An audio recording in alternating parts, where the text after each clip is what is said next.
Hey yo, raise fist, wagwan. Mr. Coolie, Yes, sir. salute.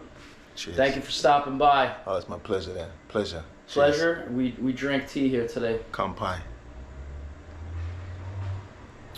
All right. Nice. Pretty good, right? Introduce yourself to the audience. Ladies and gentlemen, my name is Coolie Ranx. I am the former lead singer for the Toasters. I am the current singer of New York City's Pilfers. I'm the voice of Little Jacob from Grand Theft Auto Wow. 4. Yeah. You're a Grand Theft Auto character. Yeah, I'm immortalized. You know, I'm into ska, and I'm a big fan of ska music and reggae, but the fact that you're a character in Grand Theft Auto, I feel like you're a legend now. I'm trying to get there, man. Are you like the guy walking down the street? I'm actually a main character. You are? Yeah, I'm a main character in that shit. Yeah, I'm not. Jacob, you said? Little Jacob, you know. So I don't play video games, but for my video game people, so What like up? Grand Theft Auto, you stealing the car and then you're Coolie Ranx? Jacob Ranx? Little Jacob comes out. Lickle. Yeah, little Jacob. They make. Do you curse? Quite a bit. You curse in the video game? Yeah, in Jamaican slang. You call people bumbleclots. Bumbleclot, rasclot. What I'm telling you, bumbleclot. Like get out of my way, you Yeah, bumbleclot. move your blood clot, move.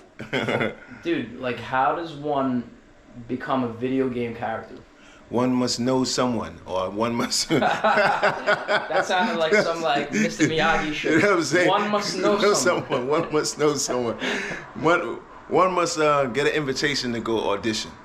You know, I got that. Hey Coolie, man, I really like your band, and like I think you should be in this video game. No.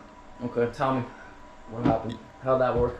It goes, yo, Coolie, man, they're doing this thing. I'm a music supervisor on this thing. I think it'd be good if you try out. Yeah, take some more of that. So it doesn't. I think you'll be good if you try out. Well, this is my boy Rob. He always tells me about stuff that I need to audition about, so I always go and do that. Oh, right? so he's kind of like your casting director. He's not. No? He's a homeboy. Really? Like you, like say something, you like, yo, Coolie, man, something's going on tonight. I'm like, where's that? You down? Yeah, I'm coming. I'll meet you over there in like 5 minutes. Like Miss Lily's. We'll go to like Miss Exactly. Lily's, which is like a low-key it's a Jamaican restaurant, but low-key when the restaurant closes, it turns into like the #1 nightclub of New York City that nobody knows about. Yeah. Well, now they do. Now they do.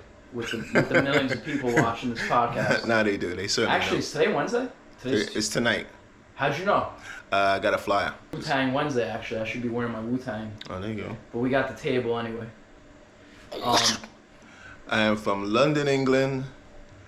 Born in London, came to America at a young age. Embarked on music. The music I embarked on was dancehall and reggae. That was my first passion. Well, I would say that's my second passion, because my first passion when I was in England was classical music. I was like, Oh, like piano? Nah, like more violin, violin and cellos and those kind of flute, winded instruments. I was into that. But then coming here, fell in love with reggae, and then I got into dancehall. What does coming here mean? Like, where did you? Yeah, I came from England. I came from London, England. What part of America did you go to? I went to Brownsville. Brownsville, Brooklyn. Brooklyn, Brownsville. Yeah. A nice 90s. Part of Brooklyn, right? Nice part. The wickedest part of Brownsville you want to be in. Yeah, 90s. It's where you want to go. It's where you want to go when you want to come to New York. You want to see Brownsville. You want to see the 90s. That's where you want to go. They say at one point in the 80s, Brownsville was like one of the worst neighborhoods in Brooklyn. I was there. Mike Tyson's from Brownsville. I know. Yeah. You know who else has some history in Brownsville? Who, Biggie? This guy. Oh, what? I taught junior high in Brownsville for about 5 years. Oh. Right off Pitkin Avenue and Eastern Parkway. Yeah. And Howard. Yeah. And it was pretty interesting, man. That's a good spot to learn some valuable lessons. And when I say interesting, it's really about how people carry themselves, right? So like, you're in certain parts of Brooklyn, it's like you got your hipster neighborhood, right? Right. But then you're in Brownsville, it's like, it's a whole there's somebody yelling at somebody there, there's somebody beating up somebody there. This is like at like noon on lunch break. Yeah. All right, I'm just gonna You know, Mosey on down. I'll take my veggie burger, please. Thank you very much. I like how some of the, not the mom and pop shops, but some of the corner stores. Yeah. Most of them are actually like vegetarian. Well, a lot of them are halal because they're you have a lot of Muslims, or the Arabs, you know, they call them Arabs. They're there and they're, you know, they serve in the public. They won't sell any kind of alcohol either. I noticed that. Yeah, they won't. But if you get, you know, Latino, they'll sell it whatever. So you went from England, I went from England to Brownsville.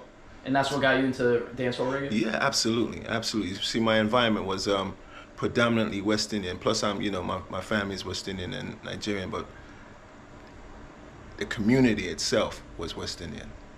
Like your neighbors, your friends, everyone was West Indian. Even the American kids were West Indian. There was a strong influence of the Jamaican culture in Brooklyn at that time. I mean, it's still today. I mean, now today is more Afrobeat, so it kind of switched over. But definitely Jamaican presence was strong in the communities of Brooklyn, not just Brownsville. So you weren't really into like reggae music before you hit Brownsville? Nah. I mean, I heard it. But my environment in England, all right, so born in London, and then I went to a boarding school in Sussex. It's like the woods, like the countryside. Upstate, right? Yeah. So then my whole environment is totally different. It's like, you know, it's predominantly white. It's London. It's like London aristocrats. So I went from there to going to the hood. That's crazy. I know. How did that even happen? Parents' choice? If I tell you, man, you'd never believe me. You'd never believe me. We're on the podcast. What do you think? All right. So young age was my guardian was a white lady, aristocrat lady. Okay. So I'm gonna backtrack this a little bit. So I was in a thing they call I was in like a foster home. Okay. In England they call that care. So I was in care, and so from care. It's such a long story, bro. All right, so from care, my godmother, I called her my godmother at that time. She took us out of care and became my legal guardian. Gotcha. All right, so from there, I'm placed in boarding school, and I'd come home on the weekends. All right? So my grandmother at the time was not thrilled with me growing up with white people. We're talking about the 60s. Okay. We're talking about when all of that shit was going on, dogs biting. Civil rights. Right. So I'm in England during this time, and my grandmother was like, nah, I gotta get my babies. So she orchestrated kidnapping or rescue, you can call it whatever you want at any given time. And she got us out of the country, unbeknown to my godmother, or my mother, or you wanna call her that. Right. So I call her that. And brought me to America. That's how I got here, real talk. And what nationality was your... Grandmother straight Jamaican. Okay, so she was straight Jamaican. Yeah. And where's the Nigerian part come from? My father. Okay.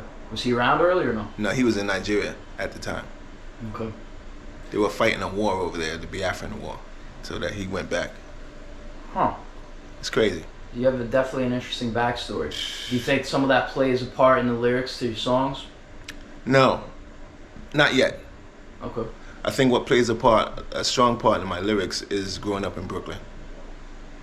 Growing up in Brooklyn and missing England. There's parts, a lot of my songs have to do with England because I went back and forth to England. I'd go, summers here, winters there, whatever, I'd go back to England. I actually went back to live for like 2 years in the 90s. So it's heavily influenced with England and New York and Brooklyn. I know not so much the Toasters, but the Pilfers albums. Yeah. Like you have a very melodic tone, which is, you can groove to the music, but then I'll just hear like lyrics, I got a gun strapped on my waist, like what? What the hell is going on? Like where does that line come from? It's like, so you got smooth, dancehall style, ska style, and then you're about to pull out a gun. And yeah, because my influence is when doing music now, music is something that is, the songs that you're referring to are just reflective songs. But at the time, it was just who I was, you know what I mean? Guns, shooting, killing, whatever, that was the environment. Right. I mean, that was my reality. I moved away from that, but it was definitely a big part of my everyday life. You could be dead, you could be killed. As it is now for many of these kids out here, you could be killed at any moment. So when I sing about stuff, I'm just reflecting on how it used to be. And it makes for a song. How does that guide you as an artist? Like when you think of yourself, you think of yourself as a musician, a singer. Like, what are you trying to say to the audience or show to the audience? Well, that's a good question. Well, most of my music is about elevation, right? So it's about, it's about, you could actually come from all of that and actually do something with your life. So yeah, it could be dark for the many years of your life, and then it actually can get better. So that's where those songs come from. And there should be a good message at the end. Maybe not, but the story ends good. So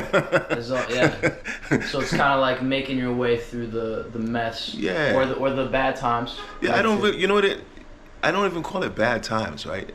For me, it's just like, it's what happened, it's my experience, because I mean, I loved living in Brownsville.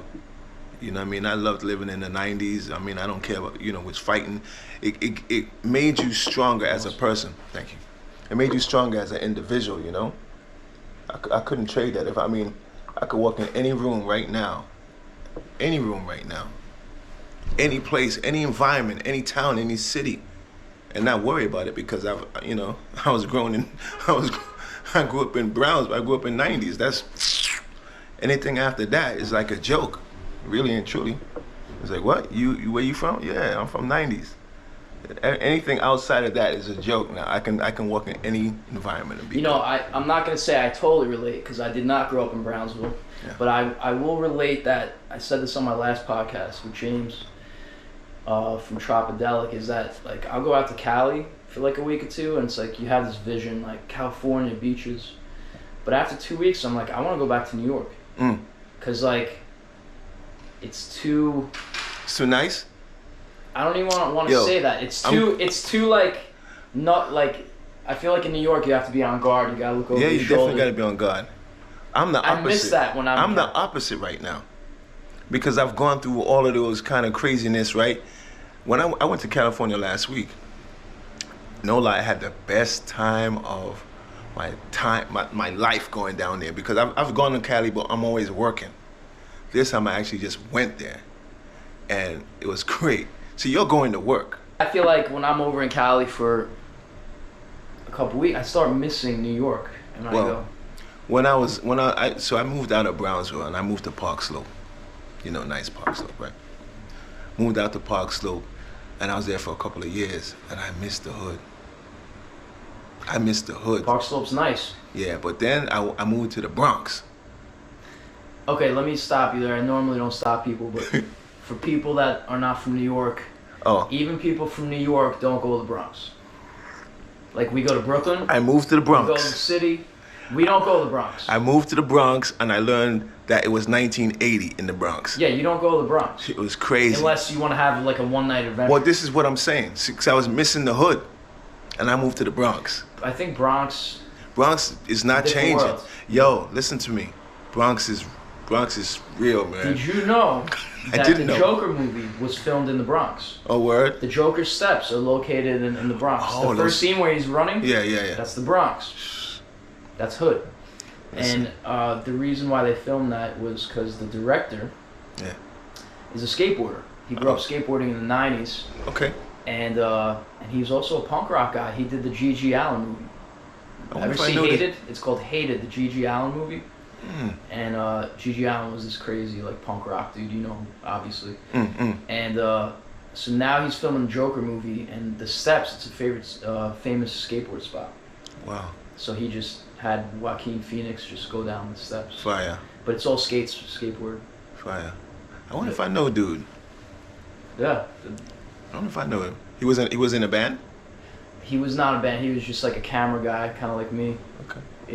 Taking photos, and now he's doing big things. There you go. But it's funny, like the culture, the New York City culture of like skateboarding, ska music, right? Because I used to watch you at this place called the Wetlands. Spot. Sublime played there. Yeah, that's You the know, spot. it was just like the spot for ska and reggae in the Yeah. '90s. And I saw the Roots in there. Really, before they got big. Yeah, I saw the Roots in there. They used to have this thing called Black Lily. They used to have this Black Lily night. I think it's called Black Lily. But In the wetlands. in the wetlands. Yeah. They had all of that. Jaguar, I think her name is Jaguar, right? She was singing some nasty stuff. It was pretty cool. What do you? So as a singer of the Pilfers and the Toasters, like how do you describe the New York culture, musical culture? Musical culture is eclectic. You know, we have a strong immigrant policy. We do what the hell we want. Wait, That's so our the immigrant? policy. So what do you mean immigrant policy? So you're saying there's a lot of Oh yeah. people from other countries? People from all over the world here. This is the melting pot of the world. And you think that gives the people some oomph, maybe some extra like. Yeah, excellent. I mean, where they're coming from hard times. You know, immigrants. We're coming from hard times. We're coming from struggle. So we're here to fight to get what we need. You know what I mean? How does music play a part with that? Music is our therapy. You know what? You know what's crazy is that's how I got into punk rock and ska when I was a teenager. Obviously, the cliche, we're all going through stuff Yeah. when we're teenagers. So in the mid-'90s, when I was 15, 16, I wasn't accepted in my high school. I was like the weirdo. I'm still a weirdo. We now- know, yeah. But you're a calculated weirdo. Well, back then I was just awkward and weird. Like I didn't know how to use my power, Akira style. Because then after, you turn 18, 19, you start harnessing your weirdness. You're like, all right, I have this weirdness. Don't be ashamed of it. Yeah. How do I utilize it? But I think it's genius. I don't think you're a weirdo. Oh, thank you. Yeah, I think you're a Keep genius. saying more great things about me. I think the dude's a genius. You too, my friend. Thank you, sir. Thank you. But I feel that because of what I was going through as a teenager, the only people that would accept me were people that went to the hardcore shows. And I'll never forget it. Like, if I am going to write a book, but I'll never forget it. I got, like, not really beat up, but kind of pushed around the hallways by, like, football players. Jocks. Jocks, the most stereotypical thing to do. And then I went outside in the parking lot waiting for the bus. And I'll never forget this dude he was like an angel. This dude with a white t-shirt, plain jeans, white Adidas. The most plain outfit. And he's like, come here. Like he was like a 12th grader. I was in 9th grade. And he was like a popular dude. Like he was in the hallways. But I never knew what this guy was about. And he gave me a CD. He's like, listen to this CD. Because he would see what I was going through. Give it back to me tomorrow. Just go home and listen to the CD. And it was Youth of Today. Break Down the Walls. And everyone was like raising their fists on the cover. And I listened to it. And the next day I give him back the CD. He's like, you're going to go to a hardcore show with us now. Start going to shows. Wicked. Yeah, and I got it. You would see something where like in the pit somebody would fall and pick like him they would right back stop. up. They would stop and like Pick him lift up. the person That's up. right. You don't see that in high school. You see people getting beat up and like Yeah. laughed at. Yeah. Like I just beat you up. Yeah. And that's what I fell in love with, where Yeah. it's like The people like unity. me who are like I can actually associate with. Yeah. Beautiful. Yeah. You see this right here? I don't mean to plug them, but I was talking to the brothers about this. What is it? It's Nollywood. We were having the same conversation last week in California. Really? Yeah, same conversation. And what were you guys talking about? We're talking about the philosophy and what was and what is now. It's not not in the same way as it was then. It could be, but there was more unity on the scene there. The scene was like a brotherhood, and a sisterhood too, So the scene as in like a punk scene? Punk scene, ska scene. Because like with the ska scene, you saw the change. Like everyone used to dance in unison, side by side. Right. Like they'd be in a line. They'd be in a line. Thank you. Let's watch. Look at the blackberry. Yeah, I love this. It's like pink. Sick, right? Yeah, it's delicious. So they would be together, and you would see that in the '90s too, or no? Nah, it changed because different people came into the scene. It wasn't the same scene anymore. Now the scene had grown. It grew because it invited other people into the scene that weren't from the scene but wanted to be in the scene and became the scene. It used to be like punk rock people like us who were like, and I'm gonna speak for myself, that were pushed around and picked on. This was our outlet. This is our therapy. Right. and now it's kind of like a cool guy thing. Like who's cooler? Who's got more backstage passes? Yeah. Weird, right? Well, I'm not the cool guy, so. I don't No, know. me either. But what I'm saying is Although my name is Coolie. Coolie. But I've noticed that it went from a type of healing and for the outcast to now it's like who's got the $100 like basketball jersey with the band on. Oh, word. Well, my jerseys haven't risen to 100 yet. Trying to get them There's up some there. going for like 300. I'm 3, huh? Oh, okay. It's if they pay for it. Okay, that's nice. It's nice. I can't pull off a jersey. Hey, you could. I got you. I only wear t-shirts. I got you. I don't know. I don't like having my sleeves.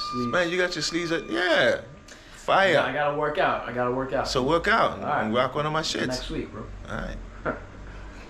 Nah, but I went to one of the white boy reggae scenes the other day. You know that, and I saw you there.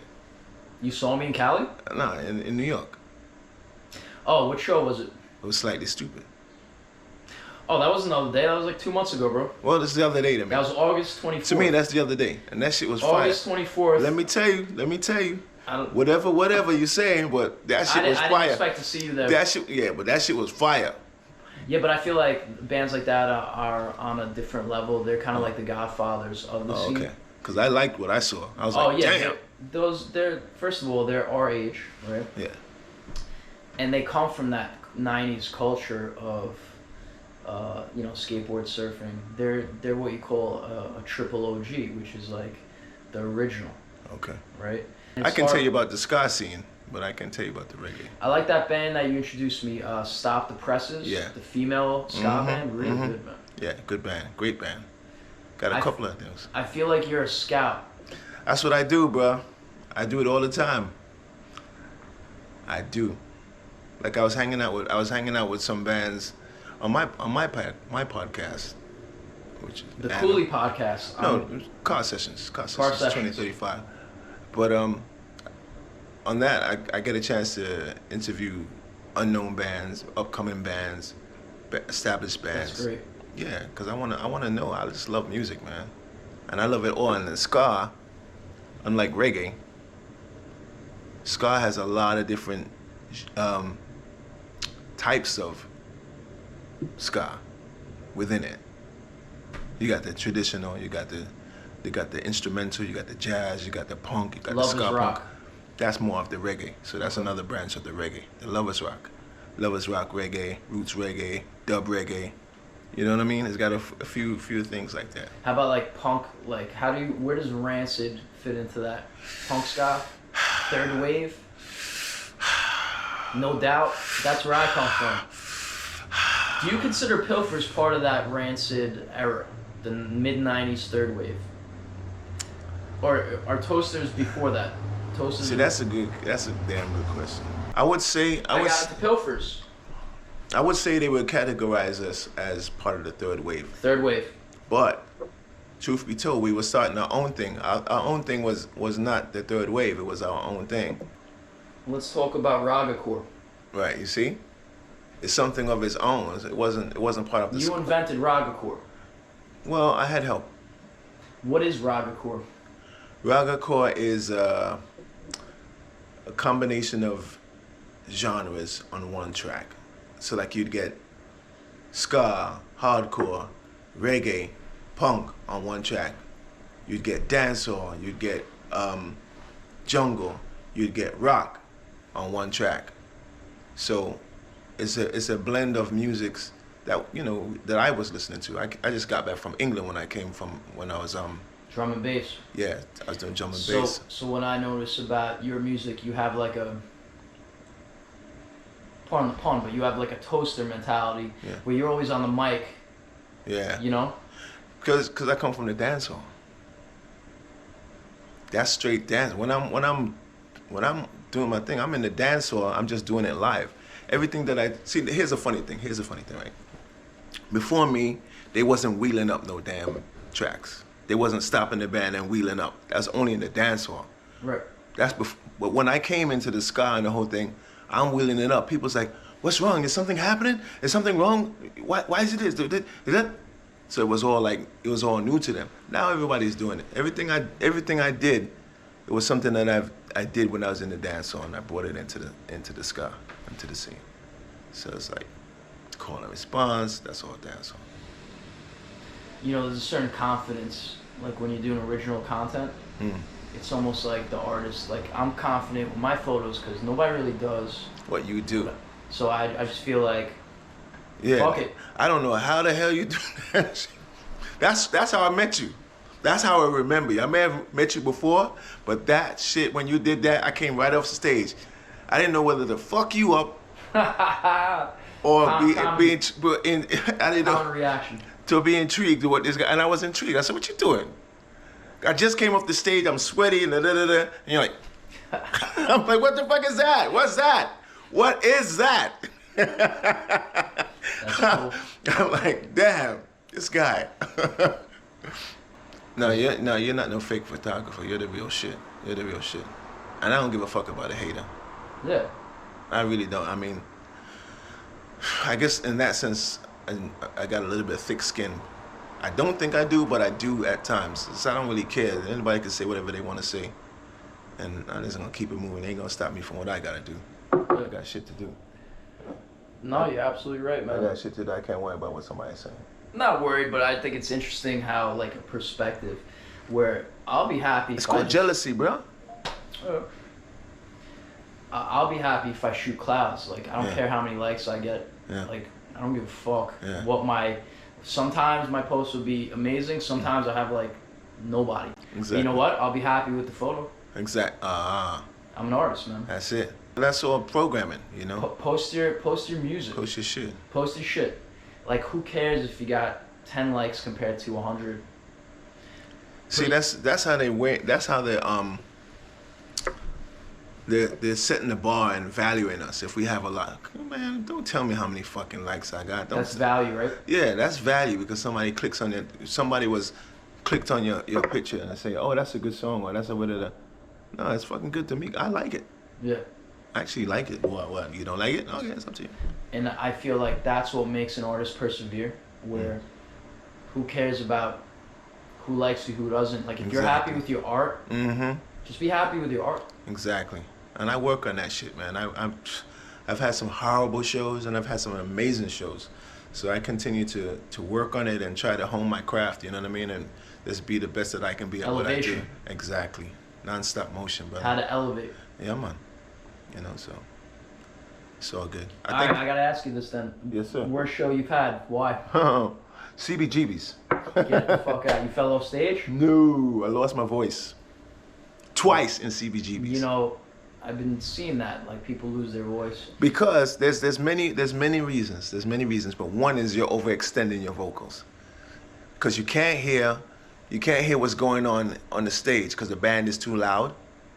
So you're trying to sing over the band. No monitors? It's impossible. Regardless of the monitors, you just can't hear. Like, if you've done it as long as I've done it, maybe your ears are blown out. You know, I've had all kind of instrumentation behind me. I've had all of that blown out your ears. So I use ear monitors now as much as I possibly can, like the wireless ones, so I can pull it off. But if you overextend the vocals, that's the main reason why you lose your voice on stage. I've seen a couple of singers do that. It happens, bro, because you're so excited too. And you just don't breathe sometimes too. You're so excited that you just don't breathe. So when you lost your voice, did you keep singing but it was bad? I just fucking danced and there's one, hear this one. This was horrible. We recorded it live at CBGB's, right? Live.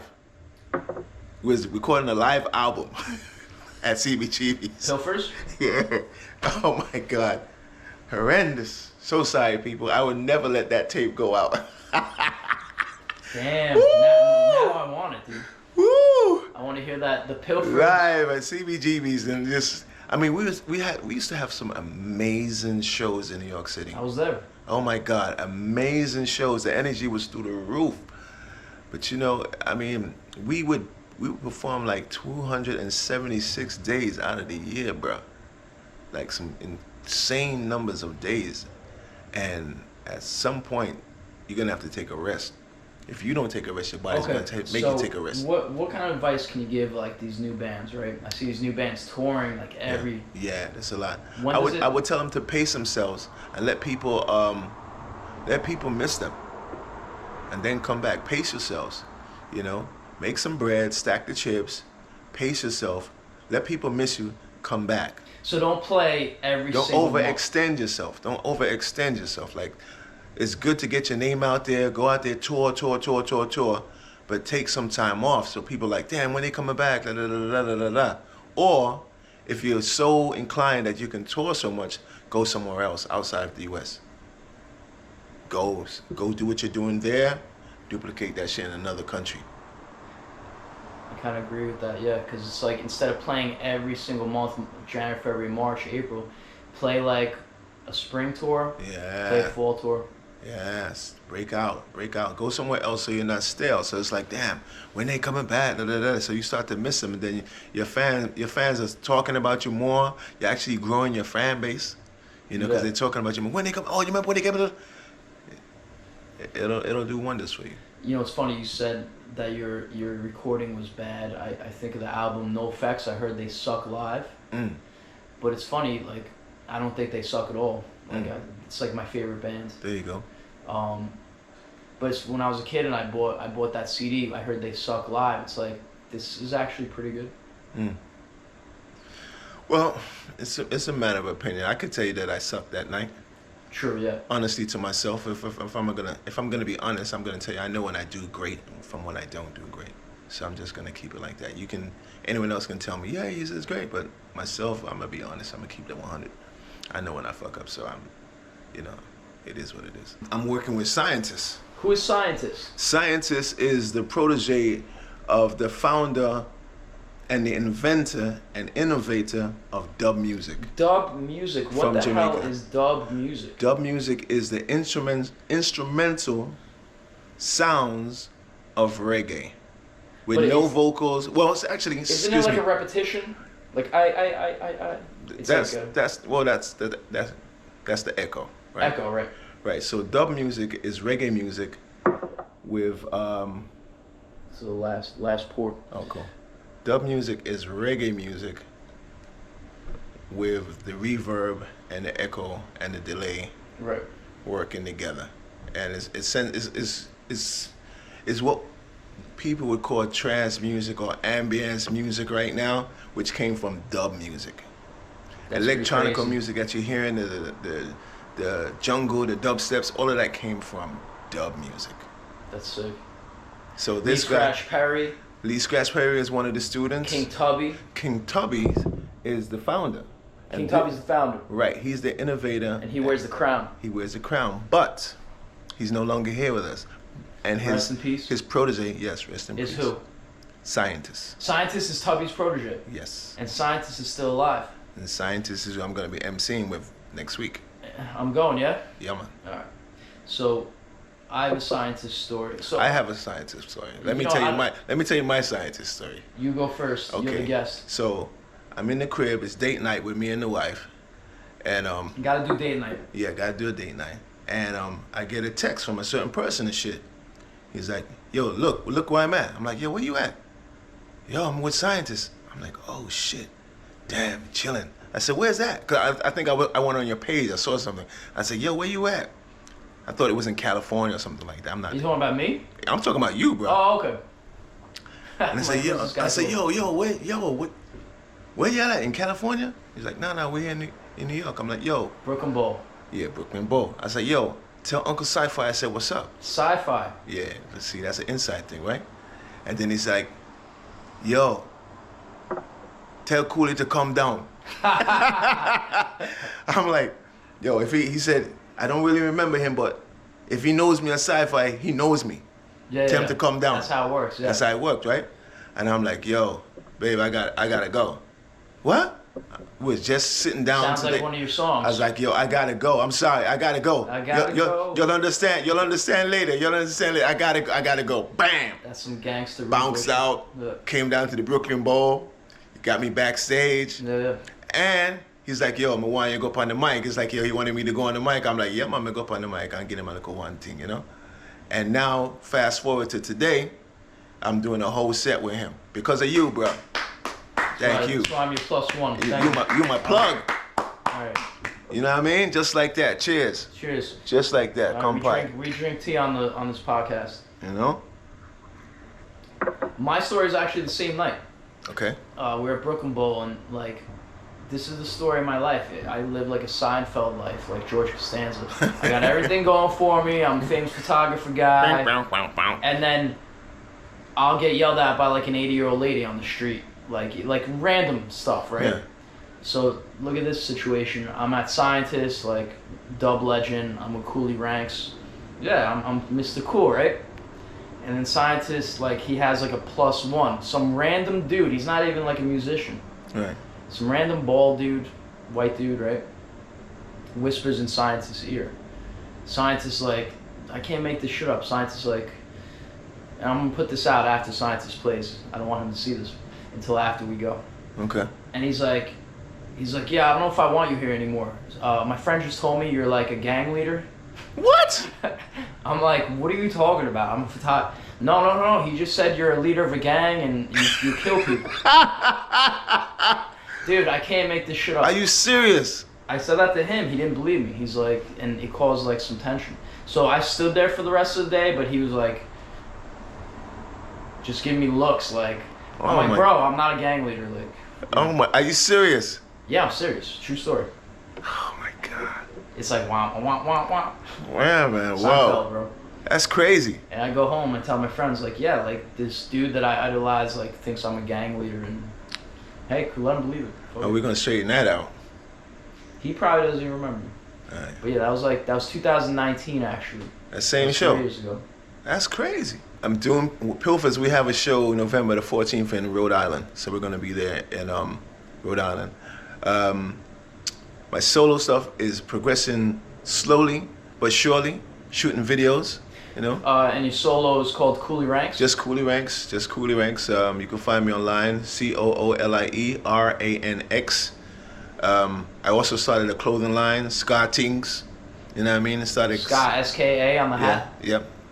Blowing up. Let's see it. Hold on. I got something here for you. While you're looking, so Ranx, are you related to Shabba Ranx? No. Where did that come from? Is that like a staple name for musicians? Ranx was well, during the time, right? So I'm from, like I said, I'm from the dancehall.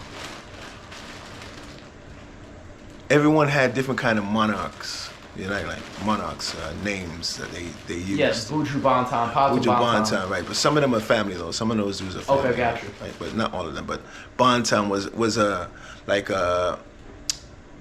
title. Banton was a title. Ranx is a title. Okay, gotcha. Papa is a title. All of these names. So Jeffro Ranx, Jeffro exactly, Banton. Exactly. So I just grab Ranx because, you know, as well as the mindset that comes when you say you're Ranx. You're not a punk. You're Ranx. You couldn't walk the street talking about your name Ranx and be afraid of the world. It's not that way. Elevation. Yeah, you had to be able to wear that and be that. That's cool, man. It's a whole different thing. Clothing line now. I got these presents I brought this for you. Here we go. Thank you so much. You're welcome. You can raffle these off or what have you. Sick. Trucker ska hat. Yep. Ska Tings. Yep, that's the latest one. It just came out. I just got that yesterday. The bill with the black mesh. And I got this here for any female you want. Oh, we'll give that to a certain female. Yep. Who can wear that for the booty. All right. And you can find them all on skatings.com. Hey, or a dude, because we're in 2022. I rock those. Don't even play. Oh, you do? Yeah. Go look on my site. With the pink. I just got the pink. They're releasing today. Today I'm releasing them, and that hat just came in. Sick. I'm releasing that today. We will give this out on the site. There you go. Raise Fist Propaganda. Sweet. On Facebook and Instagram. Sweet. Thank you for promoting that. Thank you for having me, being able to promote that here. We love that. Pie. Would you like to send us off with, let's get a vocal performance. Give us like some bars. Some bars, let's see. These times are so unsure. You've got to count your blessings when in love. Oh, never take for granted. These moments might just be our last. There you go. I love how it goes from like a love song to like this might be your last moment. Yeah. That's some gangster shit. Coolie Ranx, cheers. Yo, cheers, my Great brother. podcast.